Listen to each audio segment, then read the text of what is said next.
Friends, welcome to achieve JRF by Jyoti Garg. अगर आपने अभी तक इस चैनल को सब्सक्राइब नहीं किया है तो जल्दी से इस चैनल को सब्सक्राइब कर दीजिए ताकि नए नए लेसन्स की आपको नोटिफिकेशन मिलती रहे। तो चलिए स्टार्ट करते हैं आज का लेसन। आज क्या करने वाले हैं? आज हम पढ़ने वाले हैं लीनियर रिग्रेशन। तो चलिए शुरू करते हैं आज का लेसन।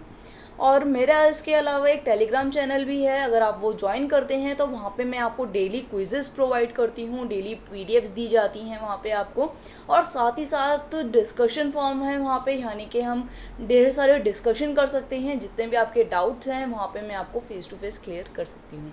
तो टेलीग्राम चैनल को ज्वाइन करना मत भूलिएगा, लिंक आपको नीचे डिस्क्रिप्शन पे मिल जाएगा। चलिए सबसे पहले जानते हैं कि रिग्रेशन होता क्या है और उसके पास दो लाइंस क्यों बनाई जाती हैं और क्या क्या कंडीशन होती है रिग्रेशन लाइन की। ठीक है, रिग्रेशन का जो लिटरल मीनिंग होता है वो क्या होता है? वो होता है रिटर्न या फिर गो बैक, पीछे जाना। ठीक है, in the 19th century France Galton at the first use regression in his paper. जो हमारे फ्रांस गैल्टन हैं, उन्होंने पहली बार यूज़ किया था रिग्रेशन अपने पेपर के अंदर, रिग्रेशन टूवर्ड्स मेडियोक्रिटी इन हेरिडिटरी स्टैच्यू। ठीक है, ताकि वो स्टडी कर सकें हेरिडिटरी करेक्टरिस्टिक्स की। लेकिन आज के टाइम पे क्या है? आज के टाइम पे सिर्फ हम हेरिडिटरी करेक्टरिस्टिक्स को नहीं पढ़ते हैं, इसके अलावा और भी काफ़ी सारी चीज़ें हैं जिसको हम स्टडी करते हैं, और इसके जो रिग्रेशन है उसके थ्रू हमें पता चल पाता है कि जो एक्सपेक्टेड डिपेंडेंसी है वन वेरिएबल के ऊपर वो दूसरे के ऊपर कैसी रहेगी। ठीक है, therefore the method by which best probable values of unknown data of a variable are calculated for the known values of the other variable is called regression। मुझे पता है आपको ये थोड़ा सा कंफ्यूजन सा लग रहा होगा, तो मैं इसको इजी वे में आपको बता देती हूँ। ये वो मेथड है जो आपको बताता है उस वैल्यू को जो आप नहीं जानते हैं, उसको आपको कैसे कैलकुलेट करना है हम वो जान पाते हैं एक डिपेंडेंट वेरिएबल के थ्रू। ठीक है, तो इसे हम क्या बुलाते हैं? इसे हम बुलाते हैं रिग्रेशन। और रिग्रेशन किस किस चीज़ों में हेल्प करता है? हमें हेल्प करता है फोरकास्टिंग में, डिसीजन मेकिंग में, स्टडी करने में दो या फिर दो से ज़्यादा वेरिएबल हों इकोनॉमिक फील्ड के अंदर। ठीक है, और क्या क्या चीज़ें ये शो करता है? ये हमें डायरेक्शन बताता है, क्वालिटी कैसी है, डिग्री ऑफ कोरिलेशन कैसी है, वो सब ये हमें बताता है। ठीक है, नेक्स्ट बात करते हैं हम रिग्रेशन लाइंस की। Regression line is the line which gives the best estimate of dependent variable of any given value of independent variable. Regression line क्या करती है? एक बेस्ट एस्टिमेट प्रोवाइड करती है हमें डिपेंडेंट वेरिएबल का जो कि गिवन है किसी भी इंडिपेंडेंट वेरिएबल पे। ठीक है, मान लीजिए कि हम एक केस ले लेते हैं जिसके अंदर x एंड y जो हैं हमारे दो वेरिएबल हैं। ठीक है, तो हमारे पास क्या होगा? दो रिग्रेशन लाइंस भी आएंगी। एक आएगी x ऑन y यानी कि x के ऊपर y, एंड दूसरी आएगी y ऑन x। मुझे पता है आप लोग सबसे ज़्यादा कन्फ्यूजन इसी के अंदर रहती होगी, regression x on y and regression y on x, because सुनने में थोड़ा सा सिमिलर और होता है, फॉर्मूलेज भी इनके सिमिलर होते हैं। तो यहाँ पे मैं अब आपको बता देती हूँ कि आप कैसे इसको याद रख सकते हैं और इसके फॉर्मूलेज को ईजिली यूज़ कर सकते हैं। ठीक है, तो सबसे पहले बात करेंगे regression line x on y। ये एंड नहीं है, ये ऑन आना चाहिए, थोड़ी सी स्पेलिंग मिस्टेक हो गई है। ठीक है, तो ये है regression line x on y। तो यहाँ पे क्या है? जो हमारा सेकेंड वर्ड क्या लिखा हुआ है? y। तो y क्या हुआ? हमारा इंडिपेंडेंट वेरिएबल। ठीक है, जो सेकंड में लिखा जाएगा वो होगा हमारा इंडिपेंडेंट वेरिएबल, और जो पहले लाइन के साथ लिखा जाएगा वो होगा हमारा डिपेंडेंट वेरिएबल। ठीक है, तो x क्या हो गया? हमारा डिपेंडेंट वेरिएबल हो गया। तो उसकी वैल्यू हम कैसे निकालेंगे? हम उसकी वैल्यू निकालेंगे y को कॉरस्पॉन्डिंग रख कर, यानी कि जो भी वैल्यू हम y के अंदर पुट करेंगे उसका सीधा सीधा इफेक्ट किसके ऊपर पड़ेगा? x के ऊपर। ठीक है, नेक्स्ट हम निकाल रहे हैं regression line y on x। अब y ऑन x कैसे निकालेंगे? सेम चीज़ है, मैंने आपको क्या बोला, जो सेकंड पे लिखा जाएगा वो होगा हमारा इंडिपेंडेंट वेरिएबल, और लाइन के साथ जो लेटर लिखा जाएगा x हो या y हो वो हमारा बनेगा dependent variable.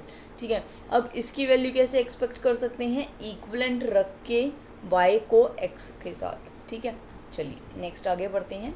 An important reason of having two regression line is that they are drawn on least square assumption, which stipulates that the sum of square of the deviation from different points to that line is minimum।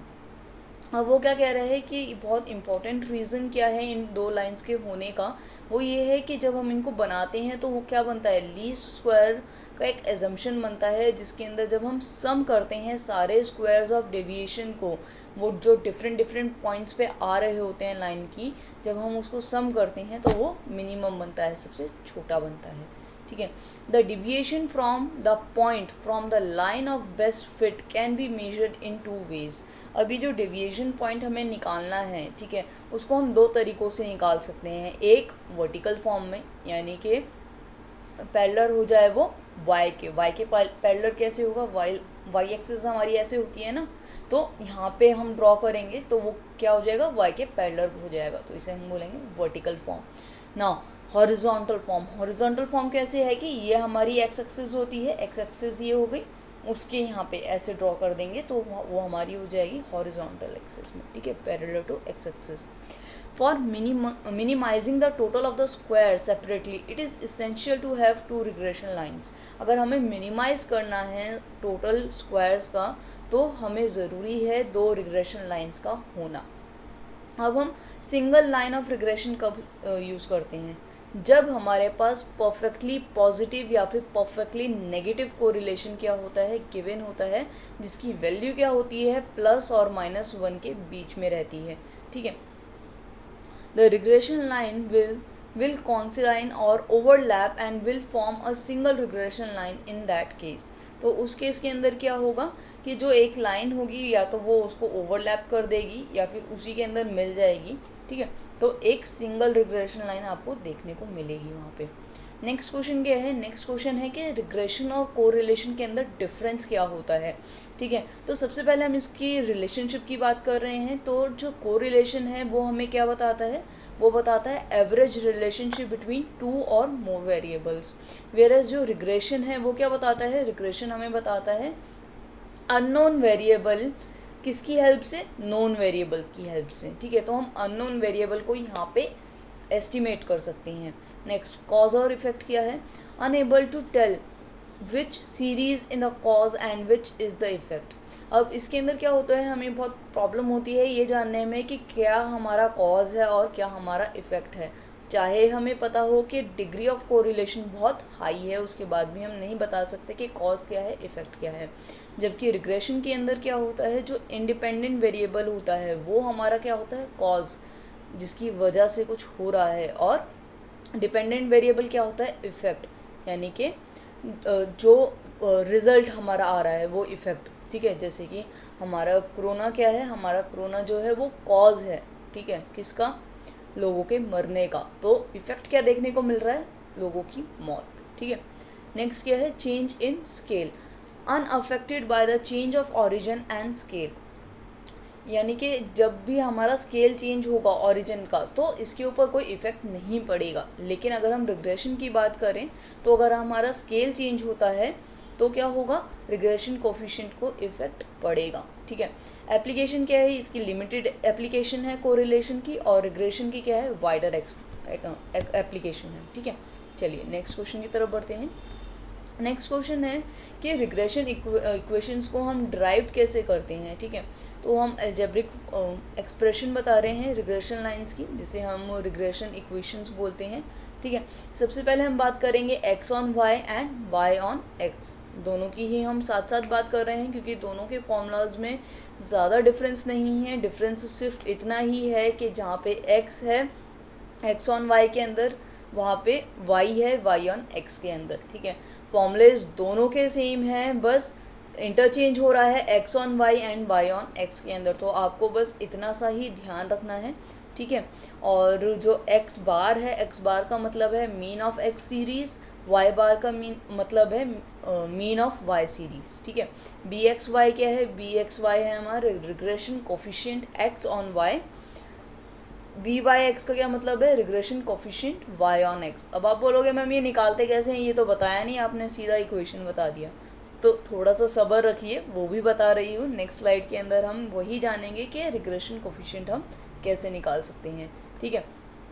चलिए देख लेते हैं।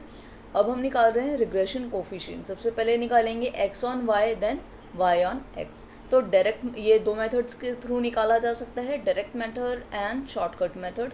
तो सबसे पहले हम direct method देख लेते हैं। डायरेक्ट मेथड के अंदर क्या है, summation of x y divided by summation of y square. बीच में मैं डिवाइड का साइन नहीं लगाया है, लेकिन मैं बोल रही हूँ तो वो आप सुन लीजिए।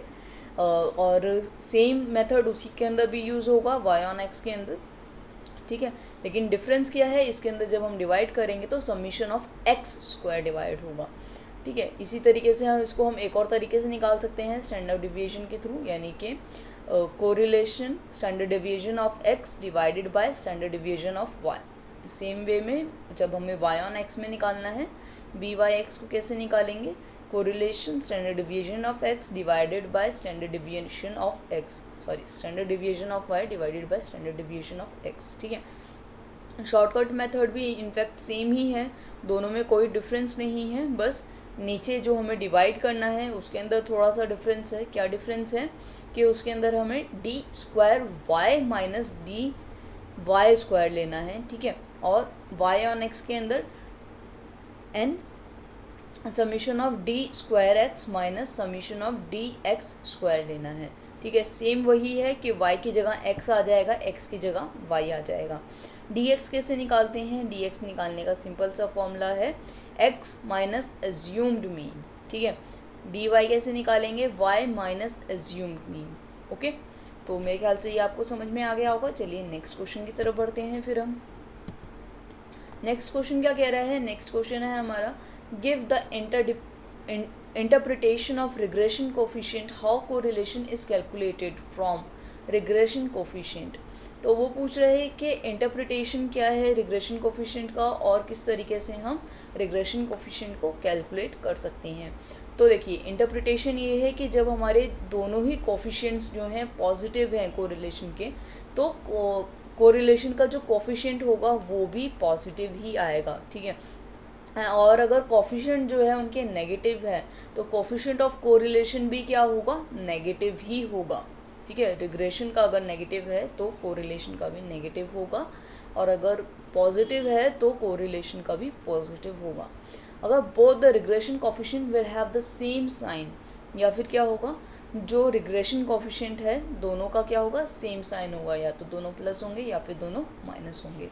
The product of both the regression coefficient can not be more than 1।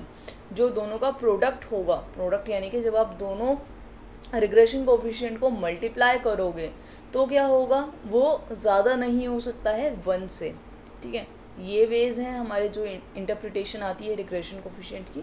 अब हम जानते हैं कि हम कैलकुलेट कैसे कर सकते हैं कोरिलेशन कोफिशिएंट, किसकी मदद से, रिग्रेशन कोफिशिएंट की मदद से, ठीक है। तो कोरिलेशन कोफिशिएंट कैसे निकालेंगे, बी एक्स वाई जो कि मैंने अभी आपको बताया था, मल्टीप्लाई कर देंगे बी वाई एक्स से, वो भी मैंने अभी आपको बताया था। दोनों को मल्टीप्लाई करने के बाद उसका स्क्वायर रूट निकालेंगे तो हमारा क्या आ जाएगा, रिग्रेशन कोफिशिएंट, ठीक है। तो मेरे ख्याल से फ्रेंड्स आपको ये सब कुछ समझ में आ गया होगा। नहीं आया है तो बेझिझक कमेंट सेक्शन में पूछ लीजिएगा, मैं वहाँ पे भी आपकी हेल्प करने के लिए तैयार हूँ, ठीक है। आज का लेसन हमारा इतना ही है। अच्छा लगा हो तो प्लीज़ सब्सक्राइब कर दीजिएगा, शेयर कर लीजिएगा अपने दोस्तों के साथ, बेल आइकन को दबाना मत भूलिएगा। Thank you so much friends. अब मैं आपसे मिलूंगी अपने नेक्स्ट लेसन में, तब तक के लिए keep learning keep sharing. Thank you so much.